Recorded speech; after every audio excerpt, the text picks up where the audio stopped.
saya tidak akan panjang kata, tapi saya ingin membawakan satu keterangan dalam kitab Ihya Ulumuddin. Di kitab Ihya Ulumuddin dikatakan oleh Ka'ab rahimahullah, yakunu fi akhir zaman ulama, terjadi nanti di akhir zaman ada orang yang disebut ulama, punya sikap yuzahidunan nas fid dunya wala yazhadun. Mereka mengajarkan manusia untuk zuhud di dunia, tapi mereka tidak zuhud di dunia. Yang dibaca kitab tasawuf mengajarkan zuhud di dunia, tapi mereka justru mengumpulkan dunia. Mobilnya ada 3, Alphard semuanya. Orang disuruh zuhud, tapi dirinya pamer dengan dunia. Yukhawwifunan nas wala yakhafun, mengajarkan manusia takut kepada Allah, jauh daripada maksiat, tapi mereka tidak takut. Justru mereka pelaku maksiat, justru mereka pelaku dosa. Mereka menganggap di atas mimbar adalah dakwah, hanya pandai ceramah. Mudah-mudahan Allah ampuni kita semuanya. Tapi mereka tidak takut kepada Allah, malah mereka adalah orang yang sangat berani bermaksiat kepada Allah. Wa yanhauna 'an ghasyanil wulah wa ya'tunahum, ngajari manusia jangan dekat-dekat dengan pemerintahan, tapi mereka orang yang paling dekat, lengket lagi. Ngajari orang jangan dekat-dekat dengan pejabat, tapi dia justru vampir yang selalu dia nyedot daripada duit rakyat. Awas, hati-hati.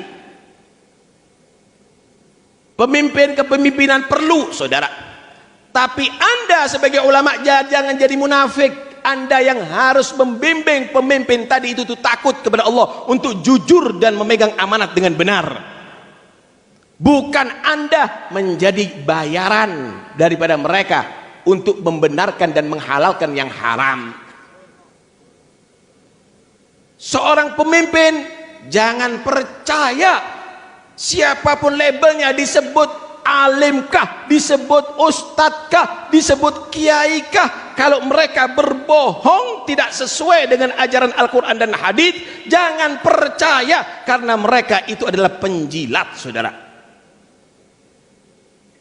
Mereka menyuruh orang untuk zuhud, menjauh daripada pemerintahan, tapi justru mereka lengket datang kepada mereka. Wa yu'thiruna ad-dunya 'alal akhirah. Ulama di akhir zaman itu nanti mereka lebih mementingkan urusan duniawi daripada akhiratnya. Sholat berjamaah nggak diperhatiin, rapat ya. Dakwah ke desa-desa, ke terpencil, nggak mau dia. Tapi kalau ada di kantor-kantor, ya. Kenapa? Amplopnya lebih gede. Bukan manfaat, tetapi materi. Yakuluna bi alsinatihim, yang jadi maisahnya adalah ceramahnya. Dia nggak bekerja, dia cukup dengan ceramah aja, cari duit dengan ceramah. Lihat bagaimana mereka, orang-orang dahulu. Tidak, saudara, mereka bekerja. Para anbiya bekerja. Rahimallah akhi Zakaria kana najjaran, rahimallah akhi fulan karena kana haddadan. Semua para anbiya bekerja, tidak meminta bayaran. Bahkan Allah perintahkan untuk memperjelas, qul la as'alukum alaihi ajran illal mawaddata fil qurba. Allah perintahkan kepada Muhammad, katakan kepada umatmu, aku tidak minta digaji, kalau mau balas hormati anak cucuku, kata Rasulullah. Kalau Anda mau membalas Nabi, nggak perlu Anda mengumpulkan duit. Anak cucu Nabi kamu hormati, kamu cintai.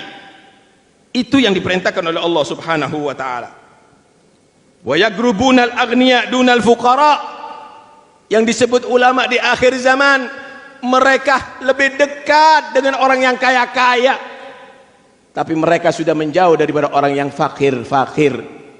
Undangan orang yang kaya, sakit pun berangkat, saudara. Kalau undangan orang fakir, tetangga pun uzur, saudara. Alasan sakit kalau perlu. Wa yataghayyaruna 'alal ilm kama tataghayyarun nisa 'alal rijal. Yaghdabu ahaduhum 'ala jalisihi idza jalasa ghairah. Mereka menjadi seperti sifatnya perempuan, laki-laki yang banci. Dia tadi itu cemburu kepada muridnya kalau hadir di majlis guru yang lain. Dia akan marah, kenapa kamu hadir di majlisnya si fulan? Kenapa kamu belajar di si fulan? Cukup aku yang mengajari kamu. Banci. Dia menjadi orang-orang yang cemburu terhadap muridnya kalau menghadiri majlis yang lain. Tahukah mereka tadi itu siapa? Maka dikatakan ulaikal jabbarun a'daur rahman. Mereka adalah orang-orang yang angkuh, orang yang sombong. Mereka itu bukan pewaris Nabi, tapi mereka itu adalah musuh-musuh Allah Subhanahu wa ta'ala. Karena itu hadirin sekalian, hati-hati. Jilmaan orang yang disebut ulama di akhir zaman akan banyak. Ulama yang wajib diikuti adalah ulama yang mengajarkan kita ilmu untuk kita takut kepada Allah.